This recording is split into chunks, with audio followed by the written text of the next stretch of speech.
Paul Sagehorn from Sparta, Wisconsin. And we are standing in Sparta, Wisconsin right now. Yes. For the first time, I have gotten in the car and driven over 500 miles to do one interview.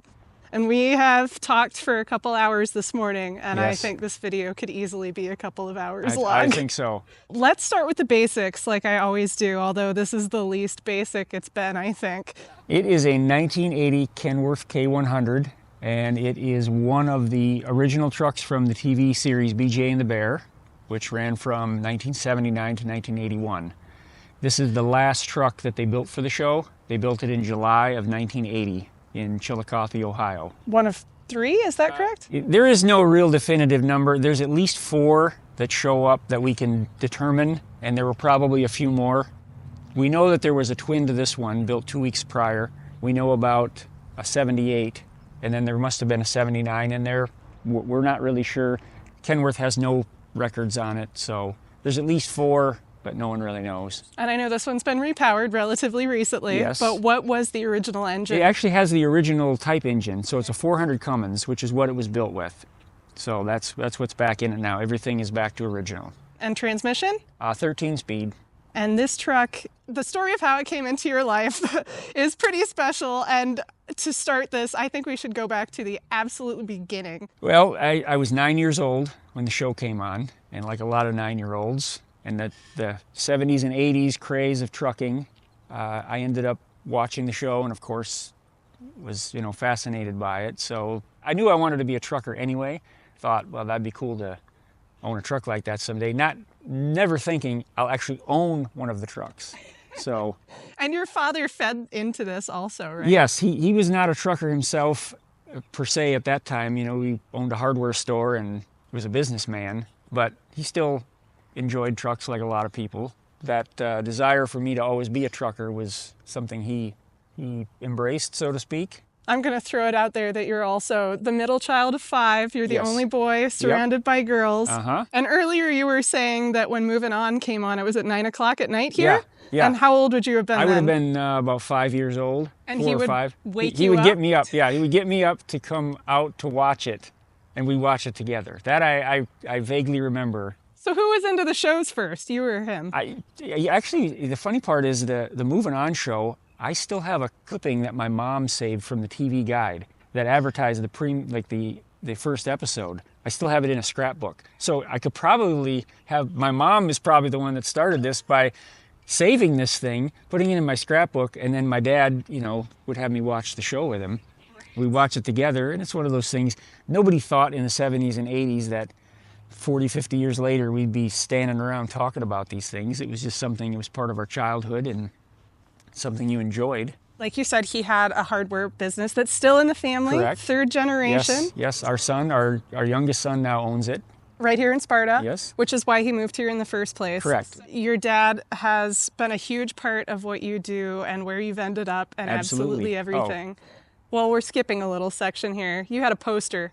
Tell me about this poster. Right. So the poster, which is pretty famous as far as this truck, and a lot of the truck 'em up posters they had back then with different trucks, but this particular one was a BJ and the Bear truck in a rock quarry. When I was 12 years old, we went to a car show that we still go to this day. It was $4. It was sitting in a box with all the rest of these, and I remember thumbing through it and seeing it like, I have to have that. So I took it home, and for years it hung on my wall in my bedroom. And you look at it occasionally and still think, well, it'd be really cool to own that truck. And I believe that the truck in that poster is this actual truck, because there was only 2 of them from the last season, and there's a couple of differences in them, and this truck, I'm 99% sure, is that truck in the poster. Do you know where the quarry would have been? I don't. I'm guessing somewhere around Los Angeles, because even though they said they were somewhere, they obviously weren't. They didn't film anywhere but Southern California or Lake Tahoe or Las Vegas. But this has the cogs turning in my mind. You as a young child in Wisconsin, and this truck is supposed to be someone from Wisconsin. Did that help fuel the fire? I don't know if it did, but I always thought it was interesting that it was based in Milwaukee, so to speak. You started with the poster on your wall and watching the Right. show. Before you even had this truck, You had a replica. Right. So the replica we had was in 1984, and it happened to have round headlights like this one because in 84 they switched to rectangular later in the year. It was a local towing company that had it, and in 1990, I think it was late 98, I found it was for sale. I went and looked at it. It was pretty much the exact model it needed to be to paint it up as a replica. For some reason, I just decided to buy it, and my dad and I, we painted it, and at this point, I have no earthly idea. I mean, I had driven trucks, so I was a truck driver. I drove for a company, but I didn't know anything about owning a business and a trucking business. But your dad had the business background. He had a business background, yes, but nothing in trucking. So I get the truck, and then we get it, we repaint it, or we paint it up to look like it, and then we decide, well, this thing should make some money. So I did the process of getting my authority, and this is, of course, well before the internet. Everything was phone calls and paperwork, mailing it. Was able to get my authority and insurance, and then we still didn't know what we were doing. We got some local jobs hauling, and that led to other things, and then finally started to get a little deeper into it. And at the time, we were both still working at the hardware store, so the trucking was secondary. And it was just you at this point, also, the trucking? Just me. My dad didn't have his license yet. That was in 1999 I got my authority. And in 2000, I believe it was, my dad started practicing for getting his CDL, and I helped train him and get him going, and he passed his test on the first try in the replica truck. So then we would share the truck. I would go out whenever I wanted to or needed to, and then he would go out. And again, this was a secondary source of income. It wasn't the full-time job. For him? For either one of us. So we were both still at the hardware store, and that was our primary source of income. You're at the hardware store working with your father, who is bouncing all of these ideas off of you, so it's both of you who want to do right. this. It didn't take much for us if we had an idea. One of us said something, and the other one would run with it. Usually it was him making a comment, and I was like, okay, let's go do that, or let's figure that out. So it wasn't much arm twisting? It was not. At any point? We worked very well together. So then when you went and got your CDL, you had been working with him at the hardware store. At any point was he like, oh boy, he's going to end up on the road and I'm going to be here in the hardware store? I had already had my CDL from 1991 is when I got mine, when I got out of the Navy. So he got his CDL in 2000, I believe it was. At the age of 60. At the age of 60, yeah. So everybody would see him in years later, and they'd start talking some old school trucker stuff. And most of the time he would just be like, yeah, I don't know, I was raising kids and I owned a hardware store. And so, but he was fairly knowledgeable about a lot of it, but he didn't grow up in it by any means. But he just enjoyed it. Usually what he would do is in the fall of the year, late August, September, October, he would go out, whether it was the replica or with this truck, and not come home for 2 months. Like literally, I would just keep booking him loads and bounce him all over the country. So literally, just like the show suggested, he didn't know where the next one was going. He would go everywhere with it. He, I assume, sort of stepped away from the hardware store at this point? Well, in 2009, I actually bought the store from him. But he was always a part of it. He was always in there working, so if he wasn't out driving, he was always in there. And if something came up that I just couldn't do or just didn't want to, I would have him do it. So, a little bit of adventure for him, and he loved to get out and go. Did he have any exceptionally memorable experiences with the replica or this one? Actually, the replica, at one point, he was coming out of Salt Lake City, climbing the long grade, and he downshifted, and when he let the clutch out, there was no clutch. So he was on the uphill climb and no clutch, and he's dead right there in the lane. And he was able to get it to the shoulder and have a guy come out and tow it back into Salt Lake, get a new clutch, and continue on. So that was probably one of the more exciting. I assume that was not in the winter. No. Okay. No, he didn't know. I didn't have him out in the winter at all. These trucks have never been out. Well, the replica I did in the winter for me, but I didn't want him in the weather. Just there was no need, So timeline-wise, the replica.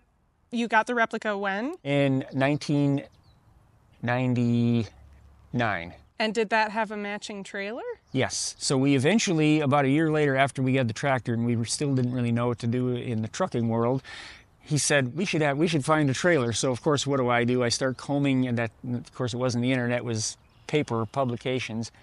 And I found one not too far away. It was a 48-foot reefer, which at the time was practical, not so much anymore probably, but We bought it immediately, brought it home, borrowed a friend's building that was big enough to house it so we could paint it. And over a weekend, we painted the entire trailer.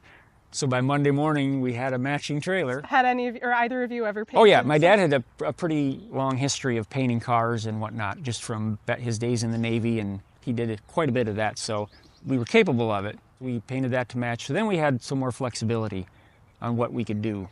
And then you found this. Yes. It was in probably 2007, 2006 or so.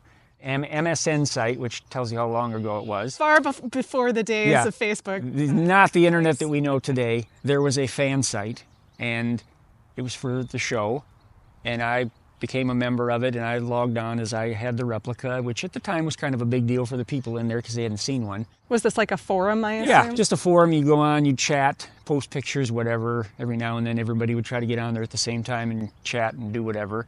And then one of the people that came on there, I think his screen name or handle was Show Trucker. He had the truck from the show, and he said he had an original, and of course people doubted him. They didn't think it was real. A couple of guys from the fan site ended up traveling to Douglasville, Georgia, determining it was an original truck, and then that was basically at the time proven, because again, the rumors is that the trucks had plaques and they had this and that. Well, only one truck, the original, the 78, had an actual plaque that said it was in the show. So this one didn't have any outward signs other than the lettering on the door was still there. The paint was obviously in the original paint scheme, and it just was, everything seemed to be right. So they determined that it was actually one of the trucks. In 2007, I think it was. The dates get muddled at this point. Unfortunately, that's a long time ago now. I know. And so my dad, we'd talked about it, I mentioned it just offhand, probably in the office at the store one day. Hey, they found this truck. And we had the replica, and I didn't think anything of it. And so he's on a trip sometime in the summer. With the replica. With the replica, somewhere near Atlanta. And he said, hey, can you give me the phone number of the guy? I want to talk to him to see if he wants to sell it. And I thought, why do you want to buy it? We already have a truck. I was like, how dumb was I? And so, as my dad would do, he goes to meet him, and for some reason the guy's late. And my dad has to go load, so he has no time to meet him. Instead, he gets him on the phone and he makes him an offer. I talked to him a couple days later to kind of finish the deal, and we come to an agreement. And so now we have to go get it.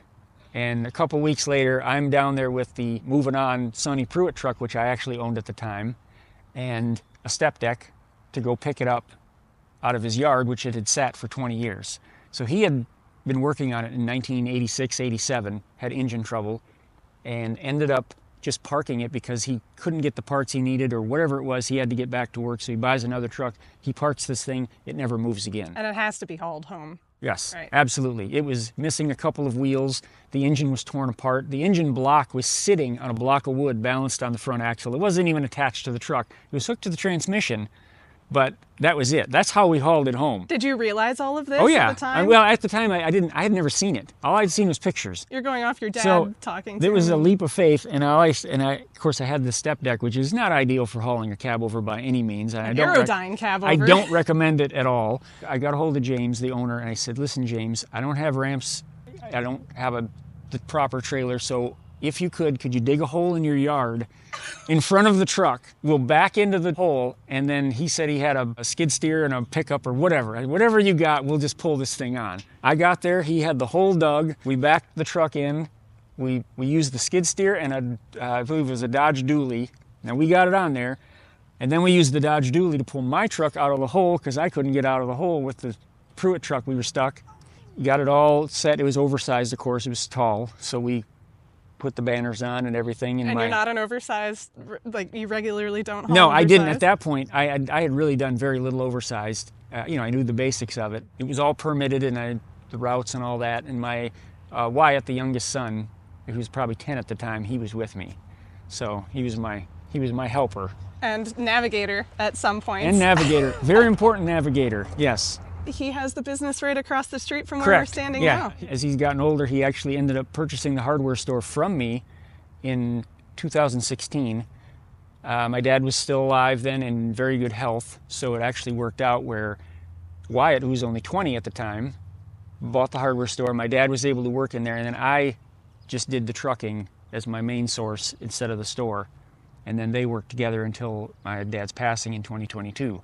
So it was and then Wyatt started a diesel shop here in Sparta a couple years ago, and is doing very well with it. So. Well, so you don't have to go far if something goes wrong. I've got an in-house mechanic. This truck came into your life, and it did not look like this at all. So a rebuild had to happen, or a completion of complete restoration. We had restored several old cars over the years, so the concept of it was not lost on us. We knew what we were up against, and the nice part about this truck, and when people see pictures of it, most people would have just said, that's not salvageable, but it was all complete. Like, all of the parts for the most part were there. The original steering wheel is in it. The shrouds on the stacks are original. He kept everything, which was really nice, and nobody picked it over, which is what happens a lot. So when we got it back, we knew that it was just a matter of stripping everything down, repainting it, and putting it back together. Had he had the intention of doing that himself? I don't think so ever. I mean, I think because when he parked it, it was 1987. The truck was only 7 years old. So and he knew what it was. Yeah. Oh, yeah. And we're only the fourth owner to own it. After the show, someone in St. Louis bought it. I don't know if they got it from a dealer or how they came about it, but then they sold it subsequently. They advertised it in a magazine called Cars and Parts, which I actually found the issue of it. It was like a half-page ad, and it listed it. A company in Georgia bought it. Kofor Lumber bought the truck from that gentleman, and this is a cool story. They haul lumber locally around the Atlanta area with it, and then the owner we bought it from, James, he bought it from them. We're only the fourth owner. After we restored it, my dad took it back to Kofor Lumber. They were still in business, and the guy who was working there, who was a kid at the time, he actually is the one that went to St. Louis to pick it up. Oh, wow. So he was probably like 19 or 20 at the time, and now he's probably running the place, because we had found some paperwork inside the truck, or like an old registration that said Kofor Lumber, had the address. They were still in existence. So he took it back and showed this guy, and he was really happy to see it. I don't know if I was around, but I know my dad did when James got to see it restored. He was pleased, because he knew just from talking to us that we would do the right thing, that we would restore it. And when he bought it, his dad, I think, was in the hospital at the time, and his dad made some comment. He's like, if you could get a hold of a truck like that, or that truck, you'd really have something. So I don't know that James was a huge fan of the show. He just knew that it was kind of a special truck. And luckily, he did get it, and, you know, did just park it, just left it, and it's the best thing that could have happened. It's like a shipwreck. It was so well preserved, sitting in Georgia, inside the cab where normally the mice would tear the interior apart. He had a bunch of like junk in there, just old clothes and paper. So the mice ate all of that stuff. They left the truck alone. I don't think there's any holes in there from them chewing it up. The upholstery was a little bit cracked from time and sun and just weather. You know, the windows were up, but still, it took its toll on it. So. Were they leaking? Were the Vista windows leaking? They all leaked, so I'm sure they did. But of all the states it could have ended up in, it's probably the best. Yes. And just that it sat there, and it really probably didn't get exposed to much winter driving at all, just because it spent most of its time in the South. Did it stay looking in the same paint this whole time? Yeah, it was the same. The lettering was still painted on the door, like actual hand lettering. It was still both doors, and all of the other numbers on the toolbox doors, those were all intact. And then once you brought it home, how quickly was it before restoration began? Well, it didn't right away, so we let it sit. We got it, like I say, in 2007, and somewhere early in the winter, I think it was January of 2008, I had spoken with the people of this car show that I mentioned where I bought the poster, because we go every year, and I said, we've got an original truck that we're restoring. Would you like it to be like a feature, you know, to draw people in? And they agreed. We came up with a plan. And by then we had done a couple of events with Greg Evigan, the actor from the show. He enjoyed that, autographs, you know, sell his autograph pictures and whatnot. He enjoyed the interaction with the people. I feel that he's one of the few that he embraced what this show did for him. Like, he realized when he got in front of the people how much they really appreciated, even though it came off as a silly TV show from the 80s. I explained it to him one time. I said, you know, you got to realize there are people that are my age that saw this show, that went on to be truck drivers, that supported a family, put kids through college, you know, had a fantastic life because of a silly TV show in 1980. You know, and he really never thought of it that way. And when we got to this car show, we committed to it. Greg was able to attend, so we knew he was signed on for it. And it was somewhere around mid to late March of 2008 and this show is in July, the second week of July, and my dad and I are standing here in the building looking at it, and I'm like, we should probably get going on this thing. Like, we hadn't done anything. So we immediately started to strip it down. We got the truck out to get sandblasted, the frame, painted the frame, and then... You didn't do the sandblasting? No, that part we didn't. We didn't have the ability, but we got it sandblasted and the frame painted, then brought it back, got the cab ready, and we painted it about a month before the show. We didn't have the engine or transmission in it. It was a complete leap of faith. I mean, we literally put this thing back together, put batteries in it, turned the key. We're like, we hope everything works. All the wiring was in great shape. It wasn't chewed up. It was amazing. A few little adjustments, and the night before we had to go to the show, we finally took it out and drove it to make sure everything functioned. That's very Mid-America trucking show of you. Yeah, it was. It was very last minute, because we were, I mean, the month of June that year, we didn't even go to work. We just came to the building and worked all day, every day of the week, you know, and sometimes we'd run up where we needed a part, like we had most of the parts, but maybe we needed a better one or something. We had to try to source it. Something maybe needed to be chromed, so we had to overnight it to the chrome plater and hopefully get it back in time.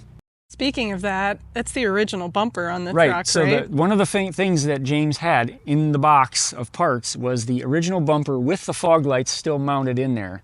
And I thought that's really rare to have that. So I actually got that replated, straightened out and plated. You know, it's one of the original pieces. Like I say, the steering wheel is original. We tried to keep as much of it that was practical from original to put on the truck, just to keep it that way. Was there anything exceptionally difficult to find? Not really.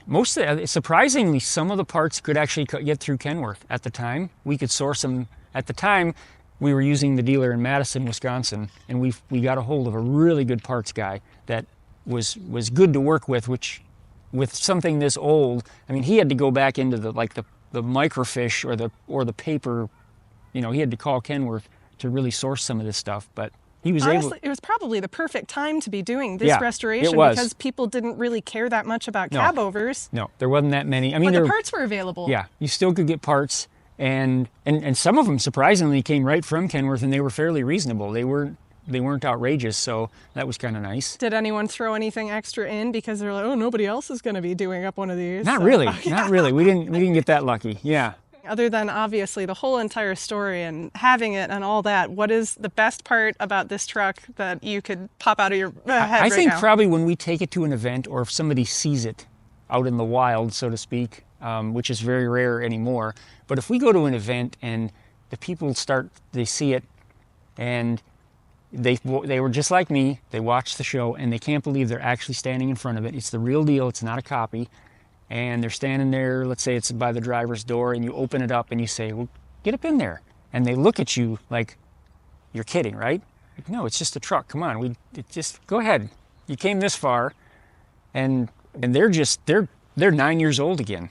You know, they're got their arm out the door. We tell them to lean out a little bit so we can see you, you get your picture. They're looking around inside, they're holding the steering wheel, and you know, we tell them that Greg actually drove the truck in the show. That's always a question we get. The top 3 questions he gets: where's the monkey? Did you drive the truck, and is it available for me to watch somewhere? Well, the monkey is long since been gone. Yes, he drove the truck. He actually had a chauffeur's license at the time that he had to get. All of the filming that you see, if it looks like he's driving, he's actually driving, and the camera's mounted somewhere on the passenger side or out the window. You're saying the monkey never drove it? No, the monkey didn't. That part of it, and I think for my dad was the same thing, where he got a kick out of watching their reaction from what we had restored. You know, he had a huge part of the restoration. I couldn't have done this by myself. Like, he did all the paint, any body work that needed, which was very minimal. Yeah, this would have never happened without him. So, but their reaction to it, in fact, we had one family that when we had it out of Iola that year, that first year, they heard about it. They lived in Kentucky. The entire family, like a family vacation, they came up to see the truck. And a few years later, when we were in Lexington, Kentucky at the ATHS show, same family showed up. Aww. And they as soon as they said something, I remembered who they were, because I thought, I remember you guys. It was so unique that they came that far to see it. you know, it's probably 700 miles for them to see this truck. They lived, of course, closer to Lexington, so. I suppose along those lines, if that was the first place it had been since you restored it, and Greg was there. Yeah. What was his reaction to seeing it the first time again? I don't know, it was pretty cool just to see, because we had done a couple of shows with the replica truck. So when we first met him was probably a year prior. Actually, yeah, it was the year prior. So he knew what was happening. Yeah, in fact, at that show, it was in Waupun, Wisconsin. He did that. It was the first time we ever met him. He had heard about us. We were able to set it up. I remember he showed up to the truck show and he was driving the rental car. And for some reason, I thought, wow, he's driving himself. Like I thought, I don't know, I just thought somebody would be driving him. But anyway, he shows up driving. You know, we shake hands, we hug. We're like, he says like something like, we've heard a lot about you. And I'm like, well, obviously I know who you are. At least you were able to speak. It was like friendship from the instant we met. When he saw the people, and keep in mind, this is just a replica. When he saw the fan reaction, he just knew this is something special. At that particular truck show, they would have two parades. They'd have a night parade and a day parade. And I bet you we weren't there 10 minutes or maybe a half an hour. Greg's sitting at the table and he leans over to me and he's like, you gonna let me drive it? And I was like, well, that would be great, but we're kind of, trapped in this truck show. I don't know how we can actually do that, but I certainly would let you. A few minutes later, the guy from the parade comes by and he says, hey, would you guys want to be toward the front of the parade with the truck? I said, sure. I said, okay, well, here's your chance. So I had planned on, he hadn't been in this thing in 35 years or whatever. Had he driven a truck since then? No, he hadn't. So he hadn't driven that since anything really of any size. So I planned on, going over a few things like here's this, that, you remember the shifting, blah, blah, blah. All of a sudden the guy comes up, he's like, okay, it's time to line up. I'm like, oh, okay, let's go. His assistant gets in the bunk. She's sitting on the doghouse and she's just this is just too much for her. She's just laughing and thinking how comical this is. Greg's in the driver's seat. I'm in the passenger seat, so I'm now the monkey. And keep in mind, it's dark, we take off and it's mostly low speed, low gears. It's the nighttime parade. Oh, it's the nighttime parade, yeah. Okay. So we got no street lights on and all you have is your marker lights on and it's crowded. I'd never been to this truck show. It is packed. It's like 4 or 5 deep along the main street. And people start to recognize him in the truck. And this is really getting a kick out of it. Honking the horn. We get through the end of the route and I'm thinking, how do they get us back to the truck show grounds with all of these trucks? We can't just drive back there. Well, it turns out you have to go out on some county roads and get out on a highway. Oh. This is a cab over. You're not switching seats. I said, well, I guess you're going to really learn how to drive now. So now we're working on shifting and we got to get into high range. And he got most of them. I had to help him with a couple. But he's driving this thing at night and did pretty well with it. And at some point, I think it was in the parade, he actually he tried to call his wife and his 3 children, and none of them picked up. But he left a message for him, and we're playing the theme song from the show, and he's singing along, and his assistant, I say, she's just cracking up thinking this is too funny. I think we had already told him we had the original one lined up. So then the next year, we had the original one restored, and he drove that one through the parade. Now, he had a little bit more practice because he had done it.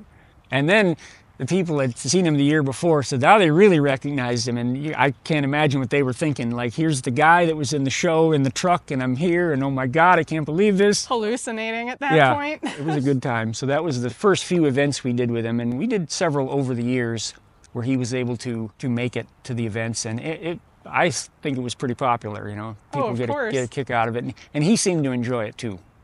And like, he's just a regular guy like everyone else.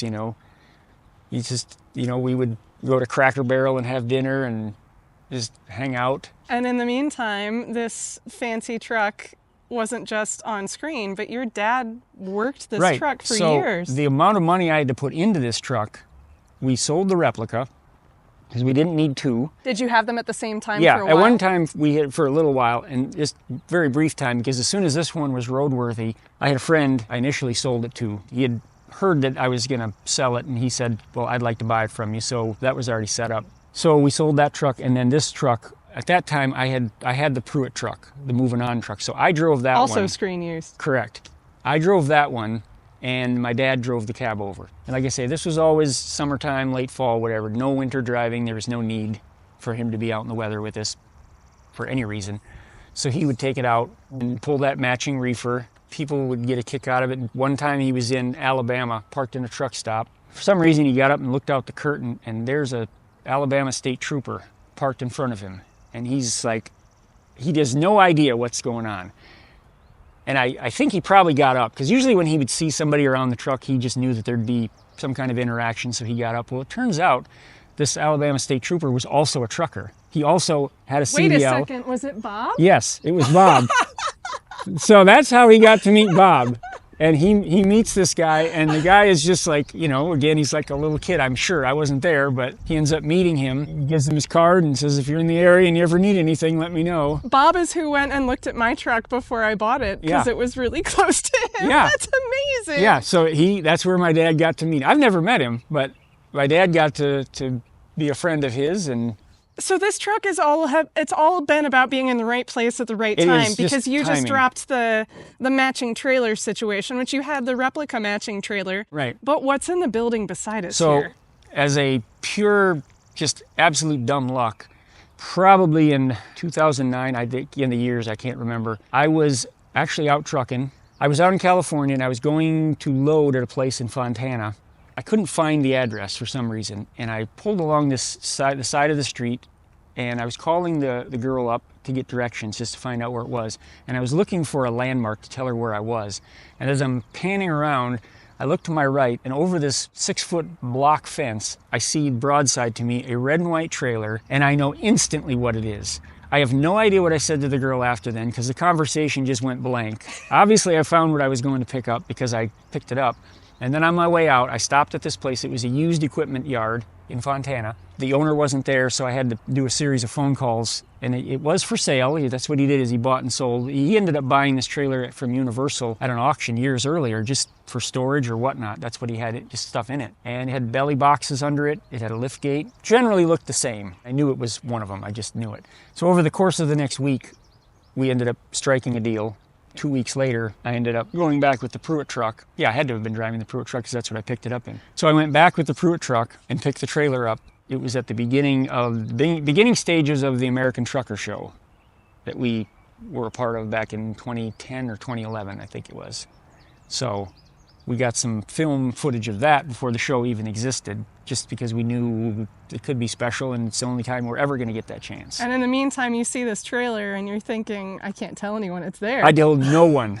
And I could not believe that nobody else had found this and had scooped it up. Or that the guy didn't know what it was. Yeah, this guy didn't know. It was just a trailer he bought from Universal. Even after I told him what it was just like, oh, okay. So I told no one. I mean, there was a couple people that knew about it, that needed to know for certain reasons. After I got it, I let people know that we had it in captivity. And then you go to get it, and the guy finally was a little intrigued, like, why? He just was curious as to why you came from Wisconsin 2,000 miles to pick up this old trailer.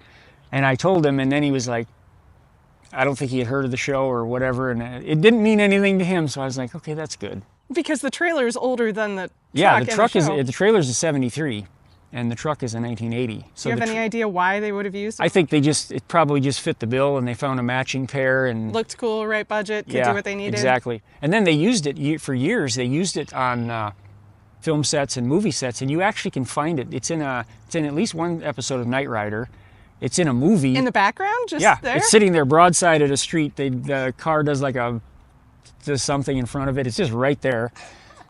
I mean, so either that one or the other trailer. I don't really know at this point. Because there were two trailers. Yeah, so there's two. It shows up in a movie with Bill Murray. He's actually driving like a truck, and he's pulling one of the two trailers. It's very random, but something with an elephant was that movie with I can't think of it, but it's in there. So it's shown up in the background of other things. Inside of it, when we got it, there was a couple of notes I think Nutty Professor or something. There was written on the wall. So it had been to several different things. It has quite the pedigree. Yes. Yeah. And it mostly looked like this when you found it, right? Yeah, it did. It was painted still red and white with the stripes. It didn't have the reefer unit. or the battery box. It had belly boxes under it, storage boxes, and then it had a lift gate because it was used by Universal after the show. They used both trailers for production of movies and TV shows. So they already owned the trailer, they were just repurposing it. But they used a different truck. They got rid of the truck. Right. The trucks, because they were, at the time, probably around $50,000, and they didn't need those, so those went back to the dealers or sold to the general public. Was it tough to find a reefer unit that was correct? Well, actually, it ended up being not real hard because we found it over in a town close by. It was on a trailer that we had driven by for years, sitting right by a road. And then we realized what model it was, and we bought the whole trailer just to get the reefer unit. And we still have the trailer, using it as storage. And we just took the engine out of it and used the shell. And it mounted right back up. The original holes were still in the trailer. It was just 4 bolts that go through it. It mounted right up. That's all that holds that on? Yeah. Wow. Yep. And you said you've noticed from certain shots that this was probably used... More like a secondary trailer, like the more of the distance shots. Usually in the close-ups, the other trailer. There was a set of indicator lights for the reefer. It's on the corner of the trailer, which is pretty much on every reefer now. But back then they didn't. Some had them, some didn't. And this one, there are no holes there, so I believe that this was not the main one, but it does show up in other scenes. So once the replica was gone, is this the trailer that your dad hauled with? No, this one is not hauled freight. We did haul one load for a local company of some like fiberglass. It's the things like sports teams use, the NFL, when they come out at the beginning of the game. There's a place in town here that's made some of that stuff. They had 2 or 3 items that had to go to Baltimore, and we were actually going to a truck show, to Brad White's truck show in North Carolina, and it was the same time. I said, well, that stuff is pretty light, and we're kind of going that direction, so we loaded the stuff up in this trailer. So it actually did haul freight again, one load. He took it to Baltimore and then drove down. Now, your dad painted this one also. Yeah, yep. But not only did he paint it, he also patched up... Oh, yeah. He patched up probably 200 holes when they would hang something on the inside, like a shelf or whatever it was. They would just drill a hole through the trailer and put a bolt through it. So all that stuff, when you take it off or it wasn't there were just a bunch of holes that needed to be filled. So many, many hours of body putty and sanding and repairing to get it as good as it could, considering how old it is. The trailer's a 1973. I suppose, speaking of holes, though, there's one hole that helped you realize exactly it was the... So, everybody that's ever watched this show probably remembers the episode where they land an ultralight, like a hang glider, on top, and they zoom the camera in on this eye bolt where the girl puts... Oh, there it is. She puts like a carabiner. She hooks it so the thing doesn't blow off the top of the trailer because they're driving at the time. And I remembered that from when I was a kid. So when I went to pick this trailer up, I looked up, and sure enough, there was daylight shining through the rail, and that hole was there. It's on both sides. So I am 100% sure this is that trailer. I think that same scene or another one, they had somebody was up on top of the trailer, and they were like walking, but there were some cables for them to hang on to. And in the front and the rear, there's like 4 or 5 places where they patched where they used to have some type of attachment for the cables. It was also that one. I think it was more like stunts they did with this trailer. It seems to be. It looks like brand new under here. Yeah. Yeah, we just had it, it was all repainted just to preserve it and bring it back to life. And then the tires. Some of them are pretty old. I don't know. We put a few new ones on, but some of them are original. I don't know, that not original to the show probably, but they're old because they're bias ply, 24-inch tall rubber. Not real common. Oh, it's something else that you said the production crew had, or Universal added something to the back. A couple of scenes where they show him with some ramps and he's rolling. One of them is a boat he's supposed to be hauling. And of course, since they used this trailer, even during the show, they used it to move the production. They probably would have needed the ramps. So they manufactured something on the tail inside the doors to fasten the ramps, just skid plates where they put pins through them. And they're still there. It's just a piece of angle iron and some pipe. When we took the lift gate off, it was still underneath there. I knew that was original to the show. That was not a factory thing. Your dad did some amazing work. Yeah, he really did. He spent a lot of time on this. And the trailer came into your life a couple years after the truck, right? Probably a year, maybe 2. And did restoration of the trailer happen immediately? That was pretty soon after, yeah. That actually maybe sat for a year. I think we had probably committed to another show for the truck and trailer. Had to get it started. Once again realizing, oh, I think we said yes We should to probably something. get going on this because somebody's expecting it to be there. Yeah, one of those deals. Surprisingly, all the wiring is there. We replaced all the lights. And, I mean, they're the same vintage as best we could tell. All the wires were there. We just hooked them up and everything worked. Very little work to do to it to be able to pull it. You already mentioned the top questions you get asked. There is no place to really even be able to watch the show now, right? No, you see a few clips here and there online, but there's nobody streaming it. You can't legally buy it on DVD. There are some bootleg copies out there available. What I understand, and from Greg talking to him over the years, is one of the main reasons, or the main reason, is the music in the show and the licensing. Every episode had probably at least 2, maybe 3 top 40 or country songs. The licensing would just be so costly. Universal's just probably not that interested at this point. Be wonderful to see it, but that's just not going to happen. Well, then it's extra amazing that the fan base is still there after all this time. Right, because moving on, that was made available. First it was on Amazon Prime, and now I don't know what streaming service it's on, but you can still see that because the owners of the film, they had all the masters and they were able to make it available. Maybe now AI could remove that music from the show, and that's about the only good thing to come of it, maybe. Right, yeah, right. So where's the last place that the truck and trailer went together? Oh, probably Lexington. What year was that? 2019. Which is hard to believe it's been that long. Like, since it's been anywhere, I can't think. Well, you were on your way to Reno. Well, we tried to get to Reno, yeah, and that was in 19. Okay, so we tried to get to that one, ended in massive failure. Yes. Shiny new engine, though. Yeah, but at a huge cost. Try sitting in at the Reno thing with Greg and Paul Cox's truck, filling in, so to speak, and everybody asking, "Where's the truck?" It's all I did is tell people, okay, so my dad was on the way. And old trucks are fun. I know, yeah. And he grenaded itself in Grand Island, and he's sitting in a hotel, and we tried to get it. Like, we thought, oh man, maybe it's just a head gasket or something. Right. Once he got it towed to an actual Cummins shop, and they determined, no, this thing is junk, like literal junk. And so we knew it was not going to make it, because we still had a little window where he could have gotten it there.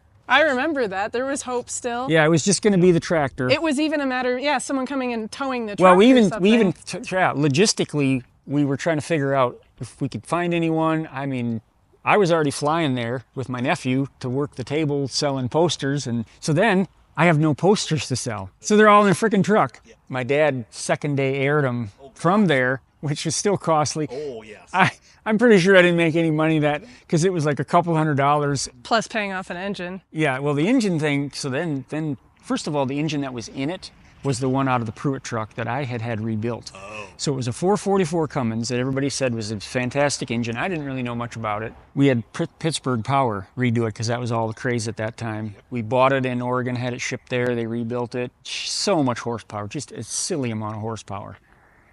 When they built the truck, this truck and the other one, they knew it was going to be for the TV show. The first truck, the 78, was just a white cab over that Universal painted. But by the time they got to this point, they knew it was going to be painted at the factory. And when it went through the process of having the fifth wheel plate welded on back then, the entire platform, if you will, was a solid piece of steel. And then they welded everything together. And the guy that was doing the welding knew what truck it was for, and he knew where this plate was going to be, that no one would ever see it.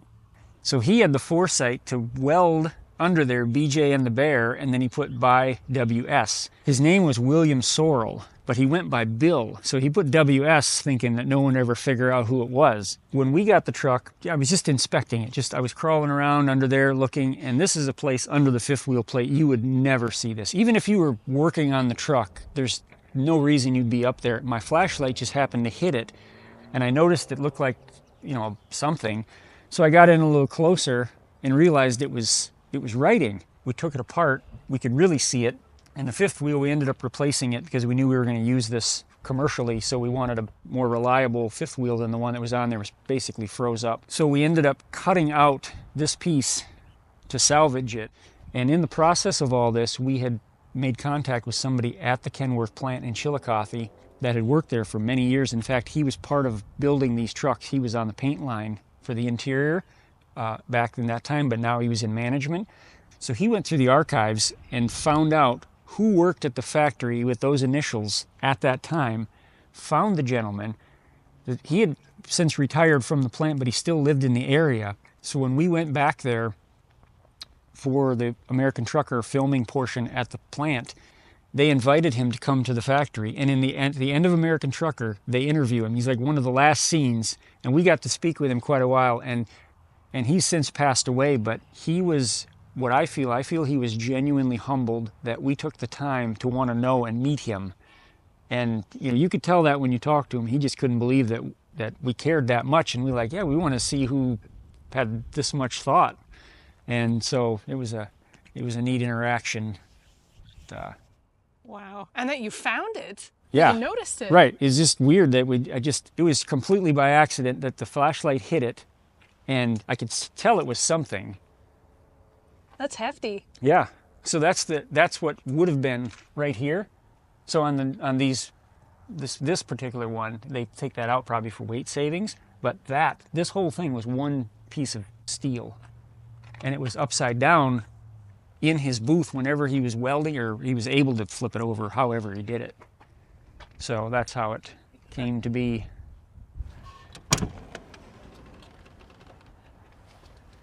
Is this parchment? Is that what this interior is called? Yeah, so this is original. That's all we did is clean it up the best we could. The carpet's original. The stuff, a little different color, that's the same, that's the closest we could get this many years later. And then we just recovered that, the headliner and the seats and the doghouse. He's gonna have to re-sign the visor there. It's a little faded. Yeah, it is. He signed the other one too. Actually, the first visor that we had him sign, we had it in our hand. It wasn't in the truck, and we had him sign the wrong side of it. So then the next time we were together, we're like, hey, by the way, we need you to sign this again. Oh, you had him sign I think the other one is on the other side, so it's probably a little more preserved. Yeah, so I had him sign my glove box door on the inside. He signs that, and then like less than a year later, like selling the truck. I'm not, And I was at a truck show, and I mentioned it to a guy, and he's like, you know what, I got a K-100 parts truck. I'm like, really? You can have the glove box. I'm like, sweet. So we go over and get it out. I'm like, what do I owe you? No, I said you could have it. Right. Oh, sweet. So I get it in, put it in, and it didn't fit exactly right. So I had to kind of adjust the hinge and stuff, and I made it work. But yeah, I still have it, of course. Yeah. Yeah, I mean, like, Greg is just so cool because, I paid him to do the picture. I said, you're doing pictures, would you do a picture with my truck? He's like, well, sure. Yeah. So he goes over, he's like, well, can I get in? Yeah. Yeah. So yes, please. In, and we're doing pictures there, and he's like, come in here. I'm like, what? He's like, yeah, come sit next to me. Okay. So I hop up, and that was awkward because I almost fell getting up because I'm not used to in your own truck? Passenger side, like awkward, You start with the wrong foot. Yeah. Oh, yeah. So I stumble in, and he's like, close the door, and we just sat there and talked for 15 minutes. Yeah, so he's Yeah, he's like, yeah, so this is what I had in the pilot episode, right? And I'm like, yeah, exactly. Yeah. And he's like, so why do you have this? I told him a little bit and the story and stuff, and he's like, oh, that's awesome, man. And I'm like, yeah, there's a lot of like-minded weirdos just like me that, you did this to me. Thanks. Yeah. And, I told him about, the other truck and, trying to, because at the time I had no idea you were doing the replica truck, because it would have been around 2001 or 2. So I'm looking at Aerodynes wanting to do one. Right. And the one I could easily get, the doghouse was just broke. Oh, yeah. Just sad. Yeah. Like it looked 100 times worse than this when you got it, right? And I'm just like, nah. Standing up in the bunk, looking out the Vista windows, which were just like puking water, and the headliners collapsed. Of course. I see this little red Kenworth cab over, and I'm like, what's that? Had to have it. One of those things. It wasn't exactly what I wanted, but still it was cool. red, and it was a K-100, yep. So, still cool. It was cool. It's a fire truck. That was what all the neighbors thought. We live by a fire station. So are we walking through, it's a cool fire truck. It's not a fire truck? Go away. Fire truck, yeah. So, and it sounded like a fire truck. It has a Detroit in it, so. Right. So the next truck had to be a totally different color. And it doesn't fit in the driveway anyway. So. But there's just something about a red K-100. You just can't beat it. Yeah. They are cool. $1 a mile, no questions asked. Yeah, $1.50 a mile. Oh, $1.50. Sorry. $1.50 a mile, no questions. I look at the load board now. You're getting $1.50. Yeah. Some of the van freight, I can't believe it. It's like I've seen like 95 cents a mile, and the sad thing is somebody will take that. Yeah, that is the frightening part, and that's what's ruined the industry. Yeah. I'm pretty choosy about what I'm doing. Oh, absolutely. Well, and I mean, I'd rather go broke at home, not wearing out my truck, than just beating it to death out on the road. Right. Because at least if you're sitting at home, well, you can sell it and, or let the bank take it and it's worth something. But the original color on the truck was orangish? It was an orangey red. So when you looked at it under certain lighting, it definitely looked, it had an orange tint to it. It just wasn't real appealing. It's probably not what people would think if they saw it, because they saw it on the screen and it looked red. So we just painted it a good red under all lighting. What's the color called? It's called Ford Bright Red. That's what it was called when I got a hold of it, when it was time to paint this car. And then we subsequently painted the truck the same color. Well, I guess, you wouldn't notice the cameras were so much different back then. Yeah. And the show's never been remastered, so you wouldn't know that the color. And it's even hard to find clips of the show, really. And the paint colors they're in the truck, like they're on the wall. So I had the red sprayed out just to make sure. And I saw it and I was like, yeah, that's terrible. That's going to look awful. And I'm going to hate every second of owning it with that color. So then is the color on the trailer the same color that's on the truck? Yep. Okay. All right. It's a different type of paint just because it was like painting a house, so we couldn't afford to paint with the same paint, but it's the same color, red paint's so it like matches. The most expensive It's paint, insane. Right? And then we had trouble with the paint when we were painting the trailer. The guy from the paint place had to come down and help tweak it a little because it just wasn't quite right. But we got it. In the end, it ended up matching. Okay.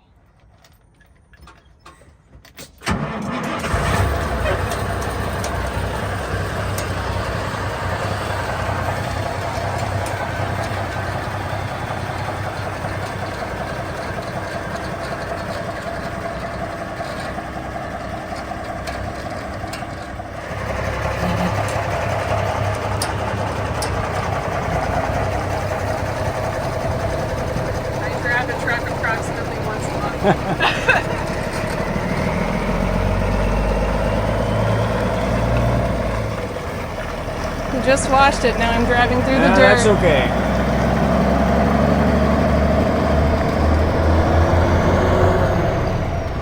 Woo, look at that. That's not easy to do if you've never driven that.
There we go. All right. A little short girl, and scoot the seat forward. It should move. It doesn't move a lot, but it should. This lever? Yeah. No. Yeah. That one. There's only a couple. There's like an up and a down and a slide, I think. Yeah, I think that's about as far Okay, forward as you all right. go. Yep. Oh, I still feel like that's really far. It's That's pretty really far, it's pretty isn't it? stiff. I'm Yeah. gonna sit You forward want a for pillow that. or something behind you? Oh, that's a good idea. Hey, looky there. See if that'll I'm fit too behind. small. Too short. Too short-legged. There we go. That's very professional. Build some air. We'll be a moment. That's really annoying. I would never be able to drive it like that. It's probably pretty There. easy to fix. Here's a piece of paper I can maybe. This is nothing important, is it? Nope.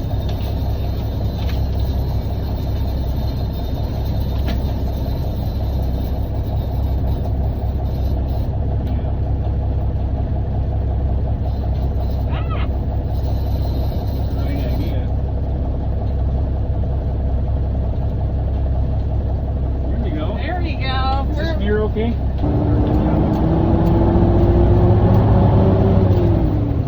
Oh, there we That go. one's a little. It might be a little closer to you. Oh, okay. Let's start over. Oh, let's start over. Try a little closer to you on the for the H. I always have problems with third. Yeah, it's tricky. You just got to know where it's at. See if you can get it into third. From here? I think you can probably start in that just to see